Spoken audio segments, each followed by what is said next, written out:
আমরা হাঁটবো। আজকে আমরা মনে করলাম একসঙ্গে করি, সব সেকশন এক হয়ে গেছে, ঠিক আছে। নাটকে দেখো মেয়েদের নাটক ছেলেদের নাটক হয় না, হ্যাঁ। চল এবার আমরা হাঁটবো।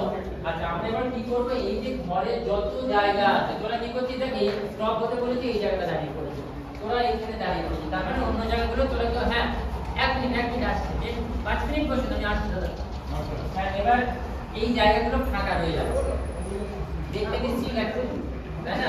এবার আমাদের কি করতে হবে, স্টেজে পুরো জায়গাটা দখল করতে হবে, বলে দ্রুত করলে হবে না। আমাদের সবাইকে মাথায় রাখতে হবে ঘরের এই যে এতটা অংশ ফাঁকা, তাহলে এই অংশে একটা লাইট পড়বে, মঞ্চে একটা লাইট পড়বে, তাহলে এখানে কে আলো দেবে, কেউ আলো নেই, এই বারান্দাটা আলো দেবে, ভালো লাগবে। আর তোদের এখানে আলো করবে, দেখ এর পেছনে ওর পেছনে কাউকে দেখা যাবে, তাহলে এটা আমরা করবো না। এবার আমরা কি করবো, সবাই ঘরে চেষ্টা করবো যে ছড়িয়ে থাকা, বন্ধুত্ব যা হবে ওয়ার্কশপের পরে, হ্যাঁ। কেউ মাটির দিকে তাকিয়ে হাঁটবো না, সবাই সামনে তাকিয়ে হাঁটবো। মাটির দিকে কেউ তাকালে আমি কিন্তু চাবি দেবো মাথায়, মাটির দিকে কেউ তাকাবে না, সবাই মাটির দিকে তাকাবে না, সামনে তাকা, সামনে তাকা, আবার দিকে দাঁড়াও। দুটো পায়ে সমান কি করে হয়, তোর দুটো পায়ে সমান কি করে হয়, এরকম তুই কি এরকম করে হাঁটছিস, তাহলে আমরা কি বললাম যে আমরা যখনই হাঁটবো মাটির দিকে তাকিয়ে হাঁটবো না, মাটির দিকে তাকাতে অবস্থা যদি মেরে দেবে দেখবো না, তাই না। তা সেটা করবো না, আমরা যখন রাস্তাতেও হাঁটবো তখন আমরা সামনে তাকিয়ে হাঁটবো, এইভাবে অল টাইম, স্টেজে না সবসময়। এবার যদি স্টেজেও করি, তুই ধর দর্শক, আমি অভিনেতা, আমি এরকম করে অভিনয় করি, জানো তো আমি এটা বলেছি এই করে তোর সঙ্গে কথা বলছি, আমি বলছি জানিস তো তোকে না এরকম খুব মারবো, তোর বাইরে দিকে তাকিয়ে মারবো, দেখতে ভালো লাগছে। এবার আমি যদি বলি যাচ্ছে তোকে আমি একটা চড় মারবো, তাহলে এটা ভালো লাগে, তাই তো তুই দর্শক হিসেবে দেখতে পাচ্ছিস, দেখছিস তো। তাহলে এরকম করে যদি কথা বলি ভালো লাগে, তাহলে কথা বলতে হলে কি দর্শকের সঙ্গে চোখে চোখ রেখে কথা বলতে হবে, তাহলে আই লেভেলটা আমাদের সোজা থাকতে হবে, বাস্তব জীবনেও তাই। তুই চুরি করিস না, চুরি করেছিস মাটির দিকে মাটির দিকে তাকিয়ে কখনো চলবো না, মাটির দিকে তাকিয়ে কখনো কথা বলবো না, সবসময় মাথা উঁচু করে কথা বলবো, চোখে চোখ রেখে কথা বলবো, হ্যাঁ এটা আমাদের করতে হবে। তাহলে আমরা কটা জিনিস শিখলাম, একটা হচ্ছে সামনে তাকিয়ে হাঁটবো, তো আই লেভেল সমান, আই লেভেল আমার যে আই লেভেল করে দেখো বেটে হয়, তাহলে আমার আই লেভেল এরকম হবে না, আমার এইটা চলে আসবে, এই লেভেল চোখে যেভাবে হাঁটবো। আর কি যখন আমরা লেফট রাইট করি তো স্কুলে তো করে প্যারেন্ট করাই, তাহলে আমাদের কি হয়, ডান পা যখন যায় বাম হাত সামনে, বাম হাত যখন যায় এই যায়, আমরা এইটা যায় এটা যদি যায়, তাহলে আমরা কি এরকম করে হাঁটি না, এরকম করে হাঁটি না, এরকম করে হাঁটি না, ওর মতো এরকম করে হাঁটি, তাই তো। তাহলে আমরা এইটা হাঁটি, তাহলে আমাদের কটা জিনিস হলো, কটা জিনিস শিখলাম, দুটো, একটা হচ্ছে চোখ রেখে সেটা হাঁটবো, আর একটা হচ্ছে যখন ডান পা যাবে বাম হাত, বাম পা যাবে ডান হাত, দুটো জিনিস মাথায় থাকবে। 3 নম্বর জিনিসটা কি, আমরা যখন হাঁটবো আমাদের হিল বল টো, প্রথমে হিল করবে, তারপর বল করবে, তারপর টো, এই এই এই এই হাঁটাটা তখন আমরা ক্ষেত্রে উপরে হাঁটবো, ক্ষেত্রে অনেকে হাঁটে, অনেকে টোয়ের উপরে হাঁটে, অনেকে হাঁটে, এটা আগে থাকে এটা পরে থাকে, এটা করবো না, এটা না, আগে হিল তারপর বল তারপর টো, ঠিক আছে। কটা জিনিস হলো, বল কে বললো, বল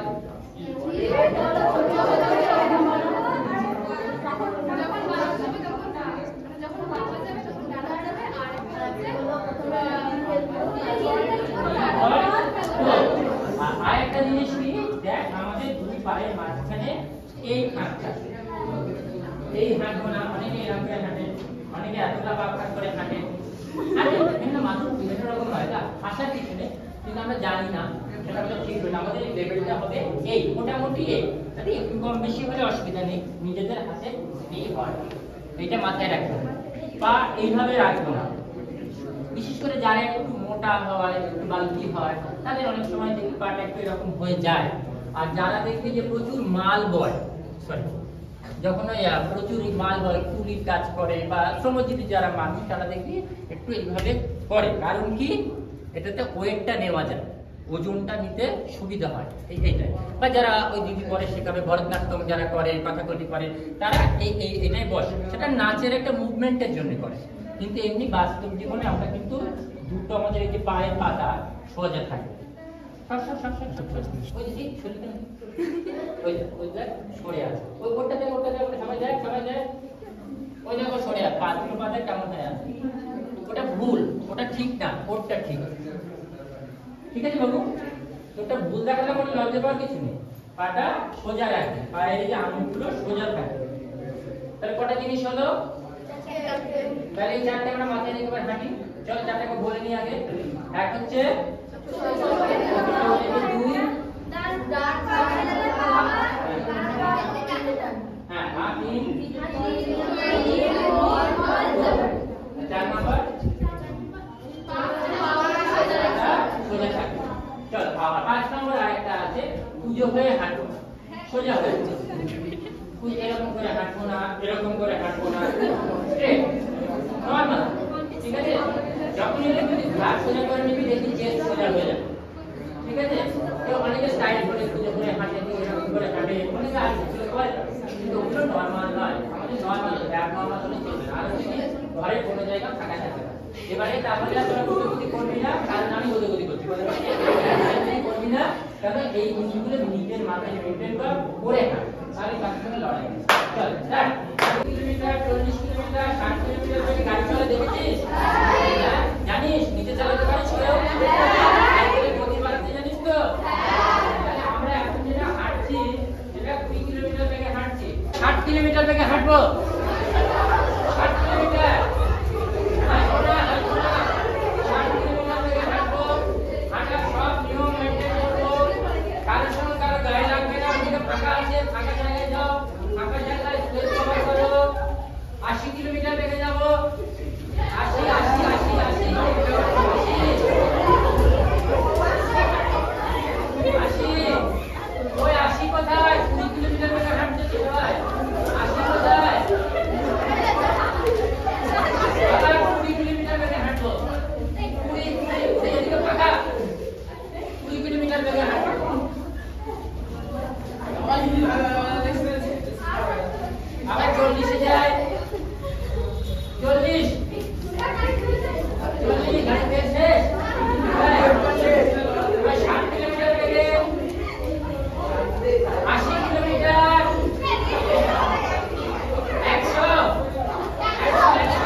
যখন এবার স্কুল টিফিন আওয়ার হচ্ছে, একটা ক্লাস, দুটো ক্লাস, ইংরেজি ক্লাস, অঙ্ক ক্লাস, মাথায় স্কার্ট প্লাস মেহেদি প্লাস স্কার্ট কি যখন কি যেন বলে বুঝছে না, মাথায় চাক মারতে হচ্ছে কি যেন হচ্ছে, তো হতে হতে হতে টিফিন হয়ে গেল। তখন কি হয়? ওই জন্য তেল পুড়িয়ে গেছে বললো, তখন তেল পুড়িয়ে যায়, ভাব হয়ে যায়, তাই তো? তখন কত কিলোমিটার বেগে হাঁটে? তারপরে যখন ক্লাস ছুটি হয়ে যায় তখন কত কিলোমিটার বেগে হাঁটে? তখন 10। তারপরে ছেঁচড়ে ছেঁচড়ে গাড়ি দিয়ে পা ভাত দাও, তাই তো? তাহলে তখন কি হয়? আমরা আস্তে আস্তে 5 কিলোমিটার, 2 কিলোমিটার, 1 কিলোমিটার শূন্য হয়ে যায়। তা আমরাও যখন অভিনয় করি তখন কি হয়? আমাদের তো চরিত্র এরকম ভাবে হয়, সব কোনো চরিত্র হয়তো অফিসে আসছে, সে তখন সেই গতিতে আর হাঁটবে। কোনো চরিত্র অফিস থেকে বাড়ি ফিরছে, তখন ল্যাব খেয়ে খেয়ে নিয়ে আস্তে আস্তে বাড়ি যাবে। তাই এইটা হচ্ছে আমাদের বাস্তব জীবন আর মঞ্চে কিন্তু পার্থক্য নেই। জীবনের প্রতিচ্ছবি কিন্তু মঞ্চে উঠে আসে। ঠিক আছে, সমাজে যেগুলো হয় সেগুলো কিন্তু মঞ্চে দেখায়, আমরা বাইরে কিছু দেখায় না, মহাকাশে কিছু দেখায় না, আমরা এইগুলোকেই মঞ্চে তুলে দিই, তখন আমাদের জীবন থেকে সেগুলো তুলে ধরতে হবে। ধর তোর যখন আমার বয়স তুই আসবি, তখন এক সময় তো আমার বয়সে আসবি, তখন কিন্তু আরো বড় করবো, কলেজ পাস করবি, যখন দিদিমণি হবে, তখন কিন্তু এই জীবনটাকে পাবি না, তখন কি হবে, এই জীবনটাকে তোকে ভাবতে হবে, এই জীবনটা যে আমি ওই সময় যখন স্কুল ছাত্রী চরিত্র শুরু করতে হয়, আমাকে ওই যখন স্কুল ছাত্রের চরিত্র করতে হবে, আমাকে কি করতে হবে, ওকে নকল করতে হবে, ও কেমন করে হাঁটে, কেমন করে কথা বলে, কেমন বা কাউকে একটা স্কুল চলবে, আমার নিজের জীবনটাকে রিকল করতে হবে, আমি স্কুলের টাইপে কাজ করবো, তাই না? সেই রকম ভাবে এই গতিটা কিন্তু আমাদের মানে মঞ্চের একটা বিরাট বিষয়। আচ্ছা, আমরা এবার যখন হাঁটতে থাকি আমরা এক বললেই লাফাতে থাকবো, হ্যাঁ? আমি যে এক বললে কি করবো, এক বললে কি করবো, দুই বললে বসে পড়বো, তিন বললে কি করবো, তিন বললে ছুটতে থাকবো, তিন বললে কি করবো, এক বললে কি করবো, বললে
আমরা শেষে দেখবো কজন আউট না হয়, ঠিক আছে?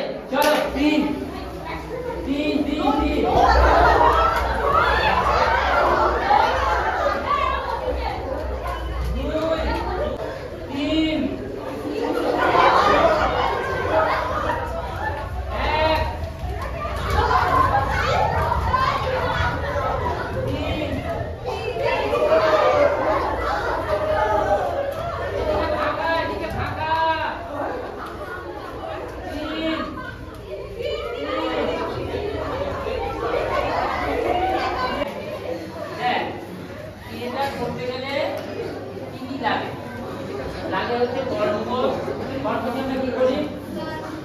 গান করি, কথা বলি, কথা বলতে হয় তো মঞ্চে কথা বলতে হয়।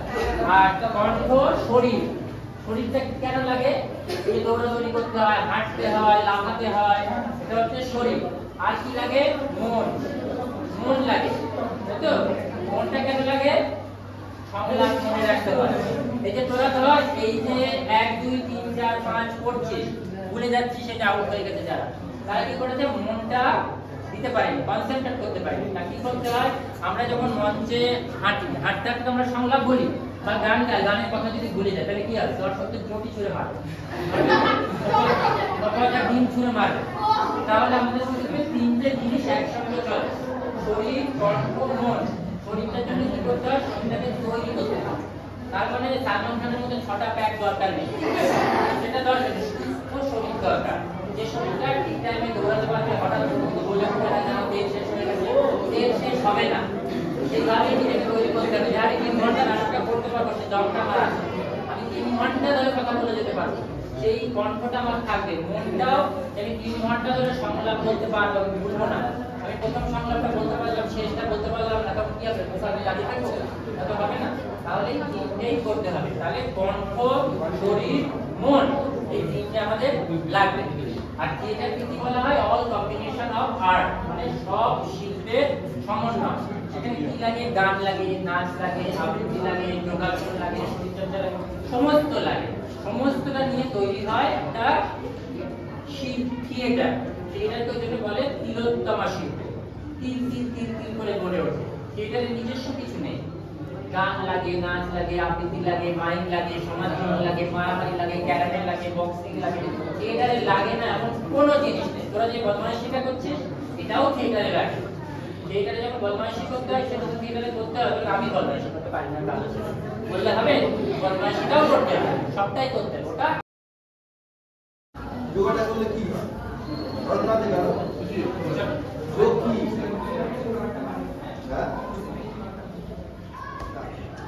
যোগ করলে আমাদের স্বাস্থ্য ঠিক থাকে, শরীর সুস্থ থাকে। স্বাস্থ্য বলতে আমরা কি বুঝি জানিস? স্বাস্থ্য কাকে বলে? সুস্বাস্থ্যের অধিকারী। যদি কাউকে বলা হয় তুই সুস্বাস্থ্যের অধিকারী, তার স্বাস্থ্য বলতে কি বোঝায় জানিস? স্বাস্থ্য কত প্রকারের হয় জানিস?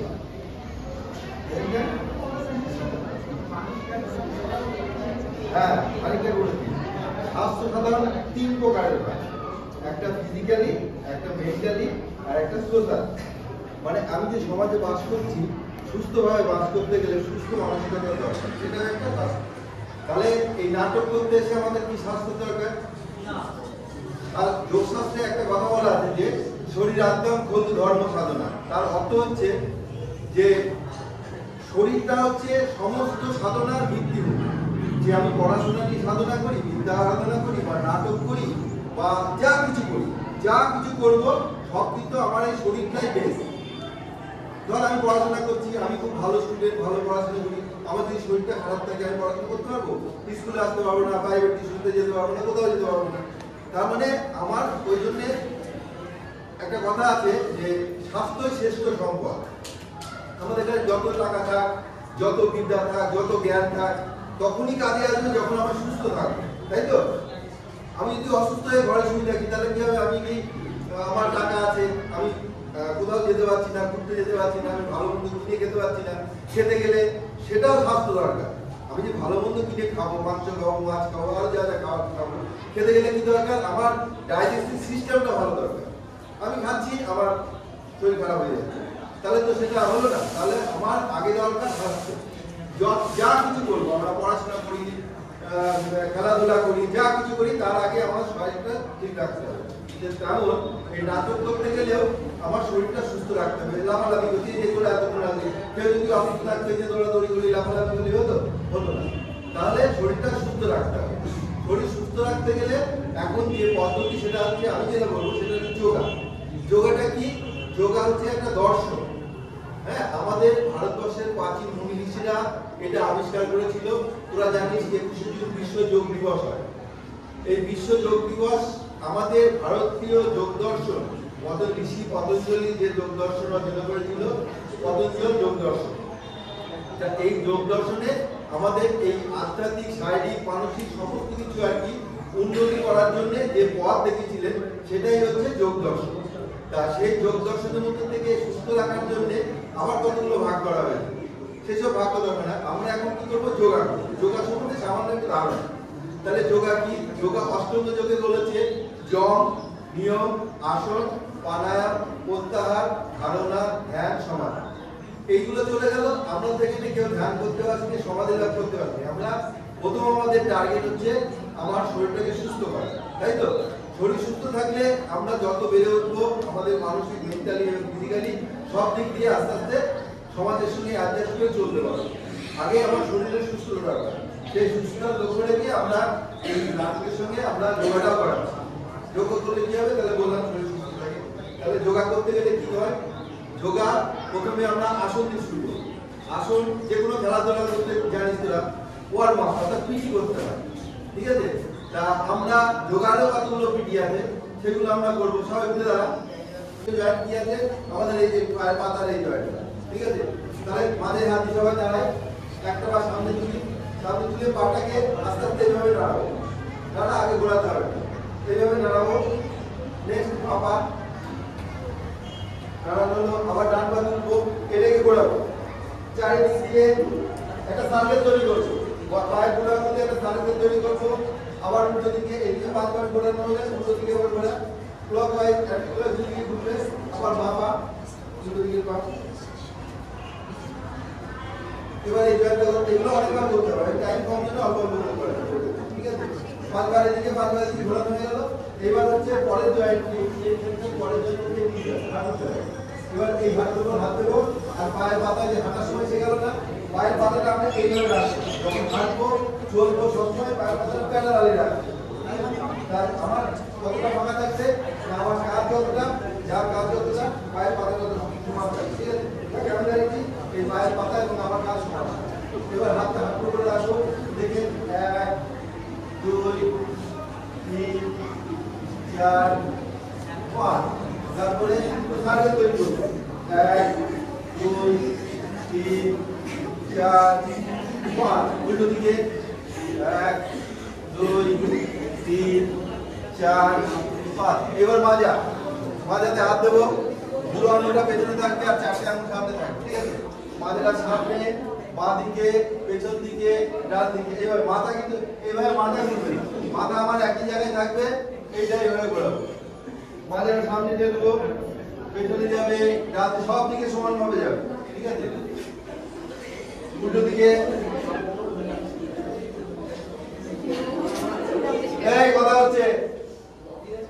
এবার মাজার পরে এই জয়েন্টটা, এটা ঘোরাবো এইভাবে, আস্তে আস্তে কথা বলবি না, হাতে ঘড়িটা ভাঙবে না, হাত টান সোজা ঘুরবে এইভাবে। এই এত কথা বলছিস না, এদিকে উল্টো দিকে, আবার উল্টো হাত বাঁ হাত, দেখি বাড়াবাড়ি কিছু না। এইবার এই কানে হাত দেবো, এখানে এইভাবে ঘোরাবো, দুটো হাঁটু মানে কোনি দুটো জোড়া লাগানোর চেষ্টা করবো, পেছনে যাবে, যতটা পেছনে যাবে পেছনে চেষ্টা করবো, এইভাবে দুটো কোনি দিয়ে সার্কেল তৈরি করবো। উল্টো দিকে এইভাবে উঠবে, এইটা লাগানোর চেষ্টা করবো, যখন এই সামনে লাগাবো তারপরে আস্তে আস্তে ভাগ করবো, হলো? এবার হাত দুটো সামনে তোল, বুড়ো আঙুলটা ভেতরে দিয়ে বন্ধ করে এইটা করা, হাত টান করে, কোনিটা ভাঙবে না, সোজা করে। তাহলে এই জয়েন্টের কাজ হলো, এই জয়েন্ট করা হলো। এবার আমাদের ঘাড়ের জয়েন্ট, সামনে পেছনে। এবার শ্বাস প্রশ্বাসের সময় করতে হবে, যখন সামনে ঝুঁকবো শ্বাসটাকে ছেড়ে দেবো, যখন পেছনে যাবো শ্বাস নিয়ে নেবো, ঠিক আছে? 1 পেছনে নিলাম, শ্বাস ছেড়ে দিলাম, আবার নিলাম। এই থুতনিটা বুকে লাগানোর চেষ্টা করতে হবে, হ্যাঁ, সামনে যখন, ঠিক আছে? এবার মোটামুটি আমাদের সারা শরীরটা একটু গরম হয়ে গেল। এইবার কি আছে, সূর্য প্রণাম, তোরা জানিস, নাম শুনেছিস সূর্য প্রণাম? জানিস তো? কদিন আগে সারা ভারতবর্ষ জুড়ে যে সূর্য প্রণামের একটা প্রতিযোগিতা হয়েছিল, ঠিক আছে? কে কতবার করতে পারে। দেখ, সূর্য প্রণাম করতে নিলে একটা জায়গা উপরে মাঝে দেখবে, হ্যাঁ, এই তো, বাহ, দারুণ করে। তিন, সামনে সামনে 2 পায়ের পাশে হাত, কত হলো এটা? 3 4, বাঁ পা পেছনে যাবে, হ্যাঁ, বাঁ পা পেছনে দে, দেখি পেছনে যেন মুখে লাগতে না লাগে, একটুখানি কষ্ট পায়, একটু, হ্যাঁ হ্যাঁ, এটা সামান্য একটু কষ্ট পায়, একটু সামান্য একটু বাঁ দিকে ডান দিকে চেপে যা, তাহলে পিছনের জন্য লাগবে না। ডান দিকে ওই দিকে, তোর ডান দিকে একটু ওখানে দাঁড়িয়ে একটু ঘোর, ওই দিকে একটুখানি ওই দিকে ঘোর, তাহলে পাটাই কাছে যাবে, ওই দিকে যাচ্ছে। সবাই একদিকে না ঘুরলে অসুবিধা হবে, হ্যাঁ, এইবার ঠিক আছে। এবার 5 শুয়ে করতে হবে, 5 মাজা উঁচু, 2 পা যাবে মাজা উঁচু, এইটা 5, এইটা 5, 6 শুয়ে পড়ে দেখো। এবার 7, এইটা তো 7 পেছনে, 8 মাজা আবার উঁচু, 9 বাঁ পা আসবে, 2 হাতের মাঝখানে আছে, দেখ কোথায়, হাতের কোথায়, এই ঠিক করে দিই। 10 2 পা, 11 পেছনে, 12 আবার জোড়া, হলো? এটা হচ্ছে সূর্য প্রণাম, এর সঙ্গে 12টা সূর্য প্রণামের মন্ত্র আছে, সেগুলো এখন সম্ভব না। আবার 1, আরেকবার 2, পেছনে 3 4 প্রথমে বাঁ পা যাবে, বাঁ পায়ে আসবে, বাঁ পা যাওয়ার সময় বাঁ পা যাবে, তো ডান পা গেছে, তো ডান পা গেছে, বাঁ পা যাবে, হ্যাঁ বাঁ পা যাবে, আবার যখন আসবে বাঁ পা আসবে। 5 মাথা উঁচু উঁচু উঁচু উঁচু, এই যে করেছে দেখো, এটা আরো উঁচু হয়ে যাবে, এটা হবে 6 শিকড় 7 হ্যাঁ 5 জোড়া হবে পেছনে 8 মাথা উঁচু মাঝে হচ্ছে এইটা হবে 8 9 বাবা আসবে বাবা ঠিক দিয়েছে 10 দুপা 10 দুপা মাথা নিচু হাঁটু সোজা হ্যাঁ 11 পেছনে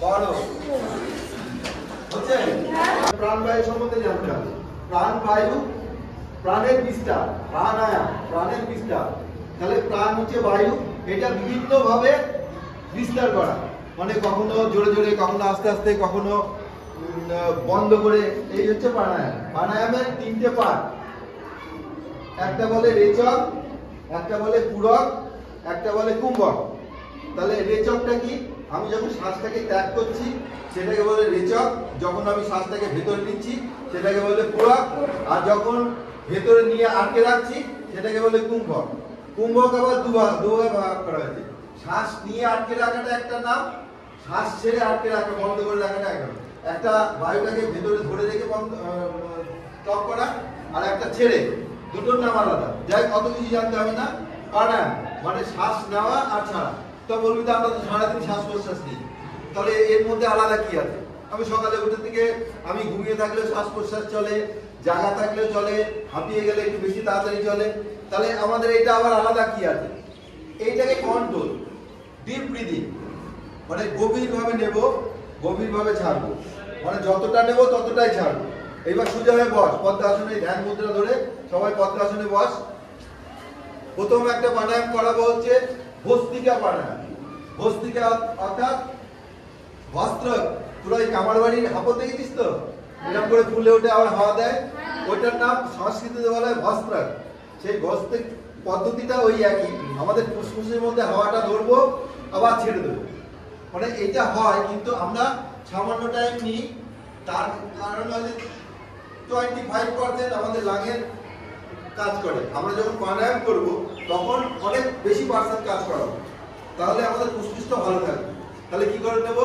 1 2 3 4 5 শ্বাস নেব 1 2 3 4 5 ছাড়বো অর্থাৎ 2 সেকেন্ড শ্বাস নেব 2 সেকেন্ড শ্বাস ছাড়বো 1 সেকেন্ড নাও স্টার্ট 1 2 3 4 আবার ছাড়তে যাই 1 2 3 4 আবার 1 2 3 4 পরে সোজা স্পাইনাল কর্ড সোজা 1 2 আমি কিন্তু যখন কি হচ্ছে অনেক কিছু দেখছি শ্বাস নেওয়ার সময় সোজা হয়ে যাচ্ছি আবার ছাড়ার সময় গুঁজে হয়ে যাচ্ছি আমার বডি কিন্তু একই জায়গায় থাকবে শ্বাস নেব শ্বাস আমরা কোথায় নিই আমাদের শ্বাসযন্ত্রের নাম কি ফুসফুস তাহলে ফুসফুস কোথায় আছে বুকে আছে আমি যখন শ্বাস করবো বুকটাই ফুলবে কিন্তু আমরা যখন নর্মাল ভাবে শ্বাস নিই দেখবে আমার পেটটা ওঠানামা করে কিন্তু আমরা যখন প্রাণায়াম করবো বুকে শ্বাসটা বলবো বুক থেকে শ্বাসটাকে রিলিজ করবো ঠিক আছে শুরু করো আবার 2 সেকেন্ড শ্বাস নেব 2 সেকেন্ড ছাড়বো স্টার্ট 1 2 না হলো 1 2 ছাড়া হলো মানে এইটা প্রথম অবস্থায় 1 2 করে হচ্ছে 2 সেকেন্ড এটাকে 3 সেকেন্ড করব 4 সেকেন্ড করব আস্তে আস্তে বাড়াবো ঠিক আছে এইবার হচ্ছে কপালভাতি হচ্ছে যে প্রাণায়াম বলে আমাদের মানে ফুসফুসটা আরো স্ট্রং করা যায় মানে বেশি প্রেসার দেওয়া হয় সেটা কিভাবে করা হবে অনেকভাবে কপালভাতি করা যায় যেটা হচ্ছে শ্বাসটাকে জোরে সোরে ছাড়বো কেমন করে ছাড়বো এইভাবে ছাড়বো প্রত্যেকবার এইভাবে ছাড়বো ছাড় দেখি ওরা বলে করতে হবে না হাতটা যখন উপরে তুলবো শ্বাস নেব এইখানে যখন আসবো ছাড়বো জোরে করে এইখানে যখন আসছে তখন শ্বাস থেকে ছেড়ে দিচ্ছি আবার যখন যাচ্ছে শ্বাস নিচ্ছি কপালভাতি আগে কি করলাম প্রথম কি প্রাণায়াম করলাম গামাশালা হাবরের নাম কি বলেছিলাম ভস্তিকা, ওটার নাম ভস্ত্রক বলে, হ্যাঁ, যেটা আমরা বাংলায় বলি হাঁপড়। ওই যে আগুন গরম করে দেখেছি, এরকম টানে দেখেছি কেউ? তাহলে ওইটাকে সংস্কৃতে বলে ভস্ত্রক। ওই জন্য ওইটার থেকে নামকরণ হয়েছে ভস্তিকা। ঠিক আছে? তাহলে ভস্তিকার ব্যাপারটা কি হচ্ছে? শ্বাস নেওয়া ছাড়া, মানে যতক্ষণ নেবো ততক্ষণ ছাড়বো, এটা হচ্ছে ভস্তিকা। আর এটা নেওয়াটা ব্যাপার না, হাত তুলে নর্মালে নেবো, ছাড়বো যখন খুব জোর দিয়ে ছাড়বো। এই দুটো প্রাণায়াম অভ্যাস করবি, তাহলে আমাদের ফুসফুস ভালো থাকবে। আর ফুসফুস ভালো থাকলে কি ভালো থাকবে? ফুসফুসের কাজ কি? ঠিক আছে, জানি ফুসফুস থেকে কি হয়? আমরা যখন ফুসফুসে হাওয়া নিচ্ছি, অক্সিজেন গ্রহণ করছে, ওখানে রক্তের ব্লাডের মধ্যে অক্সিজেন গুলো যাচ্ছে, আর কার্বন ডাই অক্সাইড যখন শ্বাস নিচ্ছে ওখানে ব্লাড নিয়ে আসছে, কার্বন ডাই অক্সাইড বিভিন্ন জায়গায় কালেক্ট করে, তখন ওইখান থেকে আবার কার্বন ডাই অক্সাইডকে ছেড়ে দিচ্ছি। আমরা নাক দিয়ে যখন শ্বাস ছাড়ি তখন কার্বন ডাই অক্সাইড পার্সেন্টেজ বেশি থাকে, আবার যখন শ্বাস নিই অক্সিজেনটা নিই, লাং কালেক্ট করে বিভিন্ন জায়গায় পাঠায়, তাহলে আমরা অক্সিজেন গ্রহণ করি। এইটা যদি আমার ব্লাডের অক্সিজেন যদি ঠিকঠাক মতো পাঠাতে হয়, তাহলে আমাদের এই প্রাণায়ামটা নিয়মিত অভ্যাস করতে হবে। আমরা সাধারণ তাহলে বলবি যে আমি তো সুস্থই আছি, আমি কেন প্রাণায়াম করতে যাব, আমি তো নর্মাল শ্বাস প্রশ্বাস নিয়েই হয়। কিন্তু এটা একটা লিমিট টাইম পর্যন্ত তুই ভালো থাকবি। আমাদের পরিবেশ দূষণ, চারিদিকে বাতাসের মধ্যে বিভিন্ন রকম পয়জন থাকছে, যেগুলো ঢুকছে, আমাদের বিভিন্ন জারগুলো ঢুকছে। যদি আমি প্রাণায়াম করি, এই যে এর সাথে বের করছি, তাহলে আমাদের ওটা স্ট্রং থাকবে, কোনো রকম বাইরের ভাইরাস আমাদের কাজ করবে না। ঠিক আছে? এইটুকুনি যোগা, আরো অনেক আছে, দেখ আজকে সময় কম, এইটুকুনি শেষ করলাম।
তাই তো?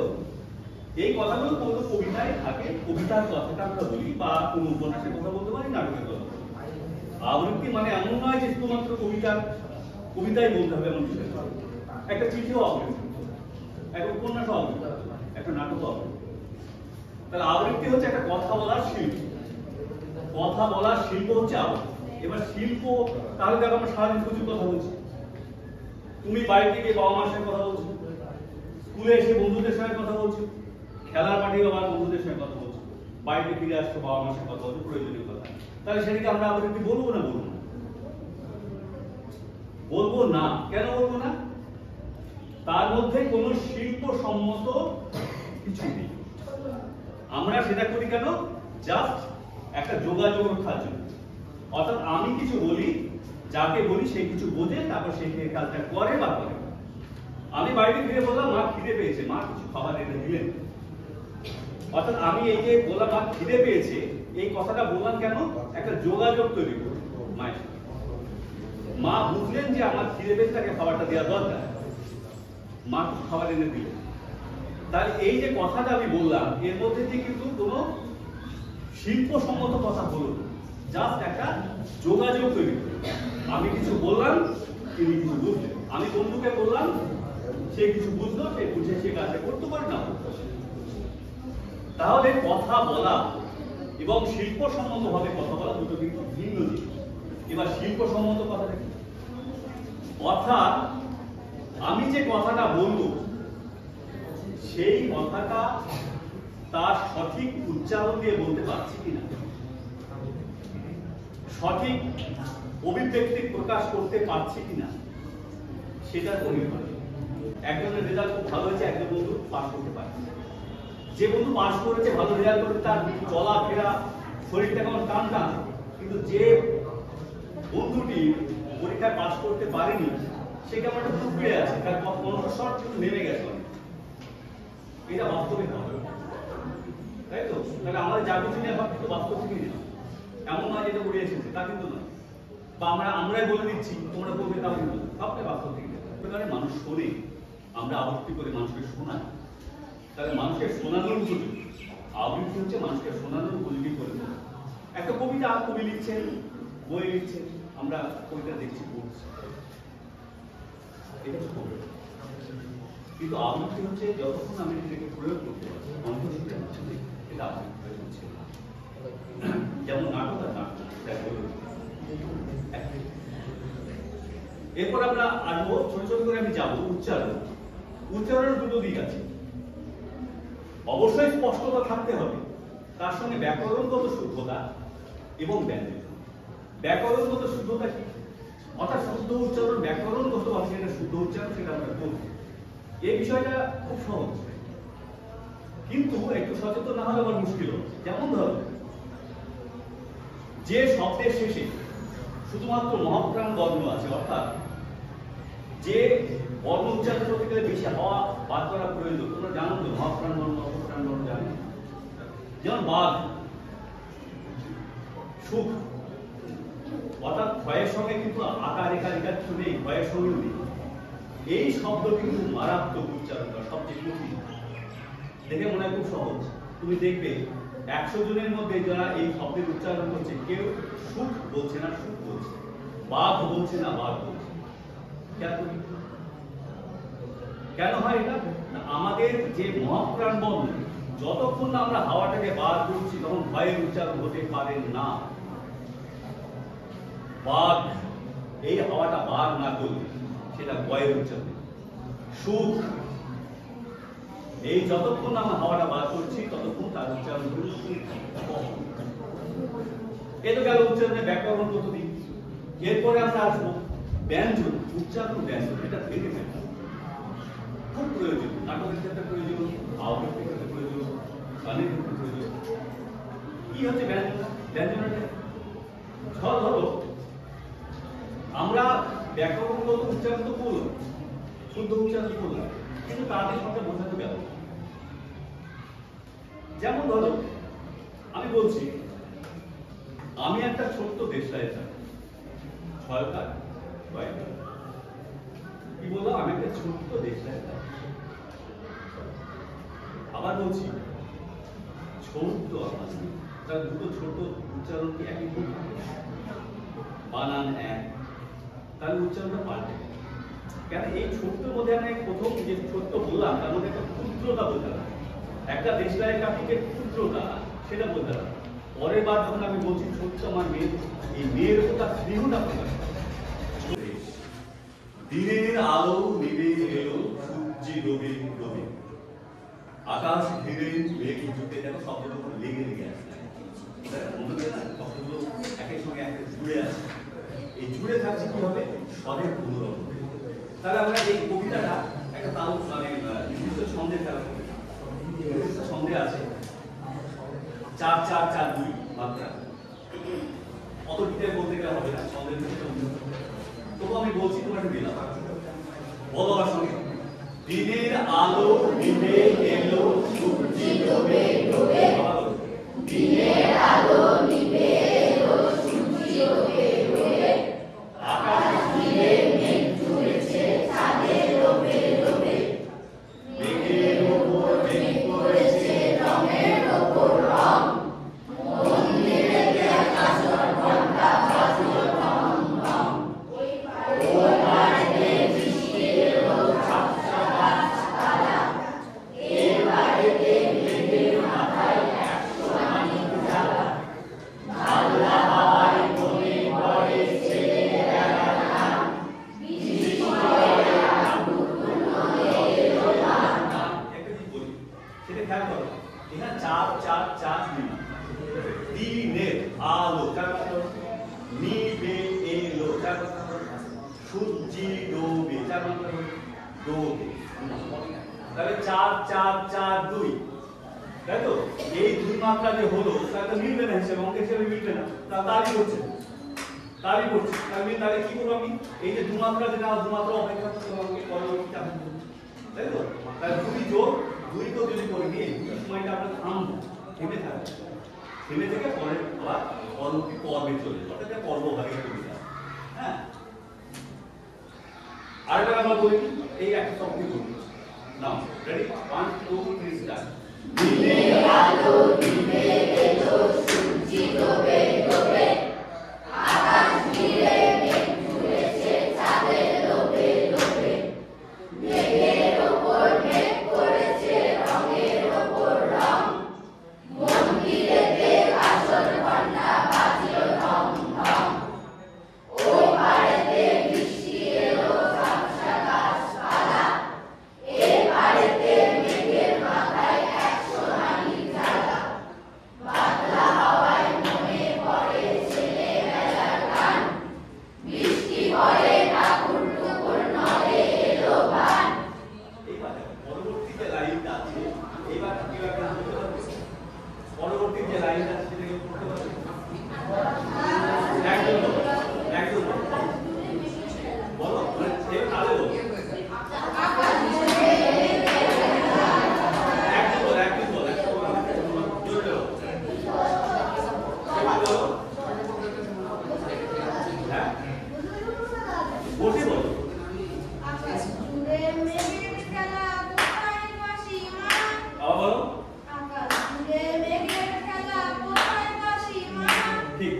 এবার দেখো খেয়াল, এখানে মজার ব্যাপার আছে, সীমানা যদি কেউ 100 উচ্চারণ করে তাহলে কিন্তু সম্ভব।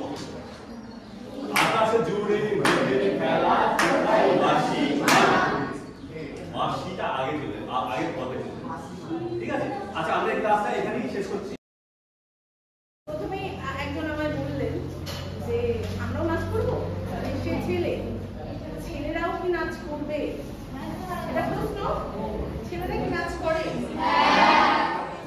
ছেলেরা বলছে আমরা কি নাচ করবো? আচ্ছা, সবার আগে যেটা আমরা করবো সেটা হচ্ছে আমার সবার আগে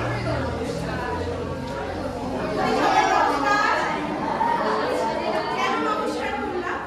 কারণ আমরা ভারতবাসী, আমাদের প্রথম সাক্ষাৎ হয় সবার সঙ্গে কি বলে? এখন আমরা যতই হাই হ্যালো করি,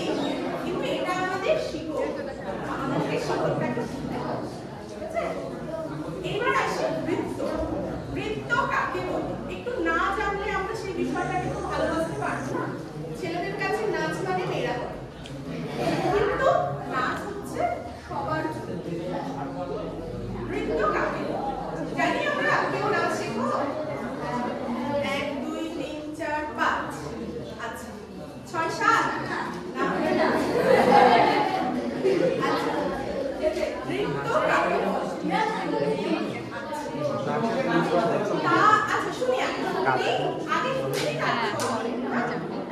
তার ও লয়ের সঙ্গে লীলায়িত অঙ্গভঙ্গি সঞ্চালনের মাধ্যমে মনের ভাব প্রকাশ করার নাম হলো কঠিন শব্দ।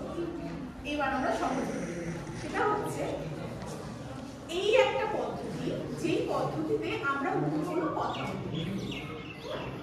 আমরা কথা না বলে আমাদের হাত পা গুলোকে নাড়াবো এবং সেটাতে আমি কি বলতে চাইছি সেটা দর্শকদেরকে বোঝাতে হবে এবং সেটার জন্য একটা রিদম বা একটা ছন্দ দরকার হবে।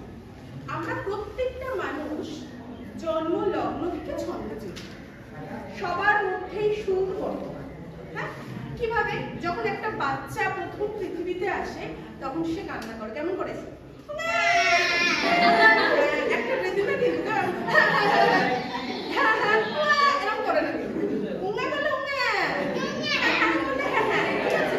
কিন্তু প্রত্যেকটাই আমরা কেমন করে যাই? ছন্দে, একটা সুরে যাই। আমরা যখন হাঁটি তখন কিন্তু আমরা একটা রিদমে হাঁটি, তাই না? যখনই আমরা অন্যরকম ভাবে হাঁটবো তাহলে আমরা বলবো, তাই না? ওই জন্য সবসময় আমরা রিদমে চলি। আর নাচটা হচ্ছে সেই রিদম, সেই ছন্দ যেটা আমাদের মনের ভালো লাগাটাকে প্রকাশ করে। এক নম্বর, প্রথমে আমি একটা জিনিস দেখাই, তোমরা সবাই বলবে এটা কি হচ্ছে।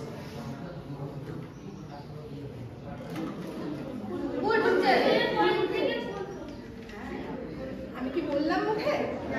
কি করে বুঝলে? এটাই সুর দিয়ে বল। 2 নম্বর বিষয় হচ্ছে নাচ ছেলে বা মেয়েদের হয় না, নাচ সবার। নাচকে আমরা 2 রকম ভাবে আবিষ্কার করেছি। যে নাচ কিভাবে আসে, একটা হলো ঐতিহাসিক হিসেবে, বাবা গল্প যদি পড়ো তাহলে চলে যাও, শুনতে ইচ্ছা করলে শোনো। এরকম করছে, তুমি এখন চলে এসো, আমার এই পাশে চলে এসো, তুমি গুড বয়, অনেকক্ষণ ধরে দেখছি, চলে এসো।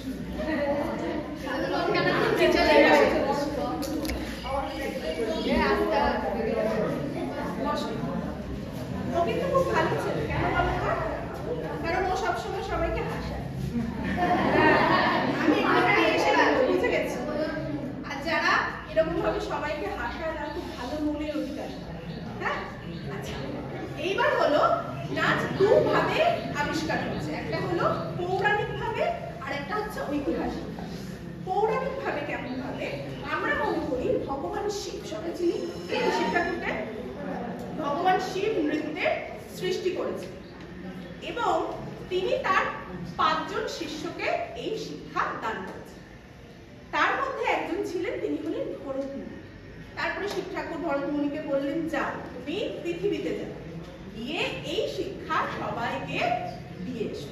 তারপরে আমরা এই নাচ শিক্ষাটা আসলাম। তাহলে মহাদেব কিন্তু ছেলে, তাই না? মহাদেব যাকে শিখিয়েছেন সেও ছেলে, তাহলে ছেলেদের কিন্তু নাচ নয় এটা বলা যাবে, ঠিক আছে? 2 নম্বর হচ্ছে ঐতিহাসিক ভাবে। কিভাবে? নাচ হচ্ছে মনের ভাব প্রকাশ। যখন আগেকার দিনে মানে আদিম যুগে মানুষ কথা বলতে পারতো না, তখন মানুষ কি করতো? শিকারে যেত, শিকার করতো। যখন শিকার করতে যেত তখন তারা বিভিন্ন রকম মুখে আওয়াজ করতো এবং লাফাঝাপা করতে করতে যেত তো ওইখান থেকেই নাচের শুরু হচ্ছে। আতা গাছে